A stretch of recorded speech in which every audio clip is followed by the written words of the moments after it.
मोजता येणार नाही इतका पैसा आहे, पण तो पैसा खर्च करायला जवळची व्यक्ती नाही. खरंच एकटा असेल तर याची न मोजता येणारी संपत्ती वाया नको ना जायला.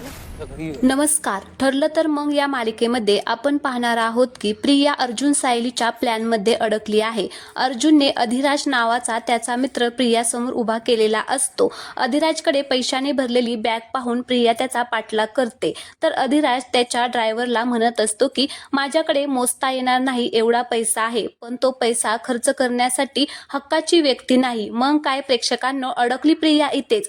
ती आता त्याचं बोलणं ऐकते आणि तिचं मंगळसूत्र काढून म्हणत असते की खरंच एकटा असेल तर याची न मोजता येणारी संपत्ती वाया नको ना जायला.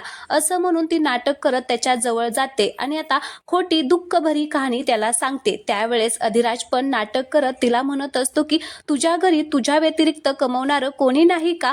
मग प्रिया म्हणते की आई बाबा आहेत, पण आईला कॅन्सर झालाय आणि बाबा त्यांना या टेन्शनमुळे पॅरालिसचा अटॅक आलेला आहे गेल्या वर्षीच. आता हे सगळं खोटं सांगत असते. इकडे अर्जुन आणि सायली मात्र हे सगळं प्रियाचं बोलणं रेकॉर्डिंग करत असतात.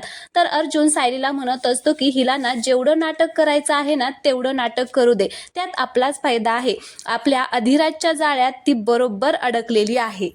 तर प्रेक्षकांनो, जो हा प्रियाचा व्हिडिओ केलेला आहे ना, तो अर्जुन आणि सायली आता अश्विनला दाखवणार आणि मग प्रियाचं खरं रूप सगळ्यांसमोर येणार. तर प्रोमो आवडला असेल तर चॅनलला सबस्क्राईब करा आणि व्हिडिओला लाईक करा. धन्यवाद.